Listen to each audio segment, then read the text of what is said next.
Hello दोस्तों, welcome back to my YouTube channel. सभी को राधे राधे। तो दोस्तों, ये स्टडी व्लॉग मेरी शाम की स्टडी रूटीन का है। तो शाम के टाइम मैं अपनी स्टडी टेबल की साफ़ सफाई करने के बाद आ जाती हूँ अपनी पढ़ाई का टारगेट पूरा करने के लिए। तो ये मेरा स्टडी टेबल है और यहाँ पे मेरे राधा कृष्ण भगवान जी और ये मेरी कुछ ज़रूरत की चीज़ें हैं, जैसे बुक्स, कॉपी और थोड़े से मैप वगैरह और पानी की बोतल। तो शाम का काम निपटाने के बाद, खाना खाने के बाद मैं आ जाती हूँ अपनी स्टडी टेबल पर और यहाँ मुझे प्यास लगी थी, तो पानी पीने के बाद और राधा कृष्ण के चरण को स्पर्श करने के बाद मैं अपने आज की स्टडी का टारगेट को लिखने के लिए तैयार हो जाती हूँ दोस्तों। तो जैसा कि मैं आपको बताती हूँ कि कुछ भी पढ़ने से पहले अपना टारगेट बना लिया करो कि हमें क्या पढ़ना है और कहाँ से कितना पढ़ना है। तो बस मैं वही लिख रही थी कि मुझे फ़िज़िक्स में क्या पढ़ना है, केमिस्ट्री में क्या पढ़ना है और मैथ में कौन सा चैप्टर पढ़ना है और रीज़निंग में कौन सा चैप्टर पढ़ना है। तो यहाँ मैं आज मैथ में परसेंटेज चैप्टर पढ़ने वाली हूँ और रीज़निंग में पढ़ने वाली हूँ क्लॉक यानी घड़ी। और फिजिक्स और बायो में तो वो बहुत सारे टॉपिक्स चल ही रहे हैं दोस्तों। आप देख सकते हैं फ्रेंड्स, मैंने अपना टारगेट बना लिया है और इसी टारगेट को मद्देनज़र रखते हुए मैं यहाँ पे स्टार्ट कर देती हूँ आदित्य रंजन सर से मैथ को पढ़ना। सोचा कि आज दीपक भट्टी सर से ना पढ़ के आदित्य रंजन सर से पढ़ लूँ। तो दोस्तों, मैं आपको बता देती हूँ, आप मैथ के बारे में ज़्यादा मुझसे क्वेश्चन कर रहे थे कि ग्रुप डी के लिए मैथ कहाँ से पढ़े। तो मैं आज आपको बता देती हूँ कि आदित्य रंजन सर की पूरी प्लेलिस्ट पड़ी है, बिल्कुल फ्री क्लासेस है। देखो, मैंने स्क्रीन पर मेंशन कर दिया है। सर की टोटल 75 क्लासेस हैं इस वाली प्लेलिस्ट में। अगर आपने एक क्लास रोज़ ले ली तो आप 2 महीने में पूरा सिलेबस ख़त्म कर सकते हैं मैथ का। ये बहुत बड़ी बात है दोस्तों। सर ने 75 क्लासेस में पूरा मैथ कवर करा दिया है। अगर आपने एक क्लास रोज़ ले ली और उन्हीं क्वेश्चंस को दोबारा से दोबारा रिवाइज़ किया, यानी बार बार उन्हीं क्वेश्चनों की प्रैक्टिस की, तो आप अपना पूरा सिलेबस मैथ का 2 महीनों में कंप्लीट कर सकते हैं। हमारा 2 महीनों में सिलेबस कंप्लीट हो जाएगा। उसके बाद फिर जो सर आपको क्लास में क्वेश्चन कराएं, उन्हीं क्वेश्चनों पर आपको बार बार प्रैक्टिस करनी है। ऐसा इसलिए करना है क्योंकि अगर आपको मैथ में स्पीड बढ़ानी है तो स्पीड बढ़ाने के लिए आपको ये तो करना ही होगा। तो यहाँ मैं मैथ पढ़ रही थी, बार बार कोशिश कर रही थी, पता नहीं मुझे प्यास क्यों लग रही थी इतनी, शायद पकौड़ी वगैरह खाने की वजह से मुझे प्यास लग रही हो। तो मैथ के बारे में मैंने आपको बताया, आदित्य रंजन सर की क्लास लेना प्लेलिस्ट से और उन क्वेश्चनों को नोट करना। जो कॉन्सेप्ट आपको समझ में नहीं आ रहा हो उनको नोट करना और जो कॉन्सेप्ट आपको समझ में आ गया हो उनको आपको नोट करने की कोई ज़रूरत नहीं है। तो मैथ आदित्य रंजन सर से पढ़ के बिल्कुल फ्री में यूट्यूब से आप अपने मैथ को कवर कर सकते हैं दोस्तों। ग्रुप डी हो या एनटीपीसी हो, कोई सा भी वनडे एग्ज़ाम हो, अगर आपका मैथ ठीक नहीं है तो उस एग्ज़ाम से आप अपने आप को उसी टाइम बाहर समझ लेना। इसलिए मैथ को अच्छा करना बहुत ही ज़रूरी माना सा गया है। तो दोस्तों, ये रही मैथ की बात। अब बारी आती है यहाँ पे बायोलॉजी के बारे में बात करने की। तो दोस्तों, वैसे तो मैं बायोलॉजी भावना मैम से पढ़ती हूँ, लेकिन आज पता नहीं क्यों मेरा मन हुआ कि मैं खान सर से बायोलॉजी पढ़कर देखूँ। तो यहाँ मैं बस खान सर की वीडियो को ढूँढना स्टार्ट कर देती हूँ। आप लोग पूछ रहे हैं कि बायो कहाँ से पढ़े, कहाँ से पढ़े? तो दोस्तों देखो, मैंने स्क्रीन पर मेंशन किया है आपको, खान सर की बायोलॉजी की पूरी प्लेलिस्ट पड़ी है, जिसमें 115 टोटल क्लासेस वगैरह हैं।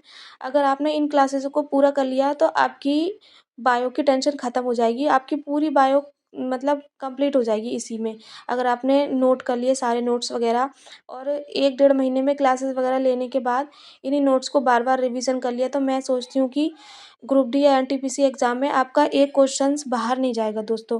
और क्लास लेने से ही नहीं होता है सब कुछ, क्लासों के साथ-साथ जो आप नोट्स बना रहे हो, साथ के साथ लिख रहे हो, उनको बार-बार रिवीज़न करने से भी माना गया है।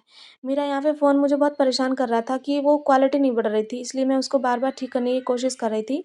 तो ये खान सर की वीडियो चल रही थी और क्या कहते हैं, आपको तो पता ही है खान सर कितना अच्छा पढ़ाते हैं। तो खान सर ने टोटल बायोलॉजी बड़ी डिटेल्स में पढ़ा रखी है और खान सर का पढ़ाने का जो पैटर्न है ना, वो थोड़ा डायग्राम के साथ-साथ है, तो आपको बोरिंग भी महसूस नहीं होगा।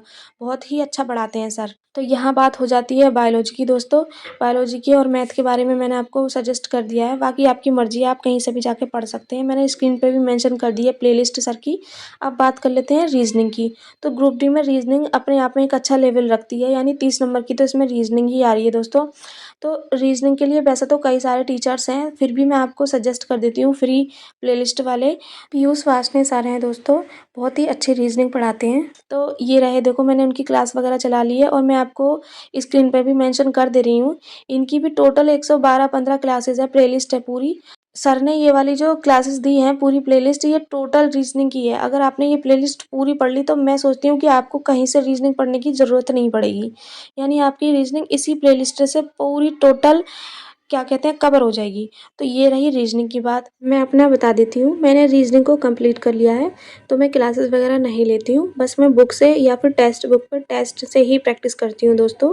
तो आपको साइंस, रीजनिंग और मैथ तीनों के बारे में मैंने आपको बता दिया है। आपकी मर्ज़ी है, वैसे तो आप पढ़ सकते हैं कहीं से भी जहाँ से आपको समझ में आए, वरना मैंने जो आपको टीचर्स बताए हैं वो अपने आप में एक मिसाल है, आप आराम से यहाँ से पढ़ सकते हैं।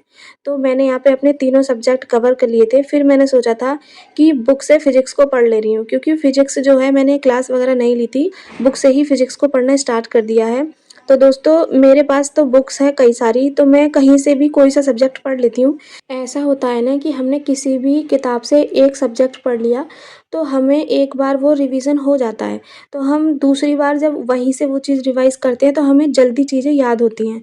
और अगर हम बार-बार नई-नई किताब से पढ़ेंगे तो हमें कुछ भी याद नहीं हो पाता है। तो ये मैंने पहले ही पढ़ रखी थी बुक, देखो सारी हाइलाइट हुई वगैरह पड़ी है, तो मैं बस उसी से दोबारा रिवाइज कर रही थी। हाइलाइट करके चीज़ों को पढ़ोगे तो जल्दी से याद होंगी।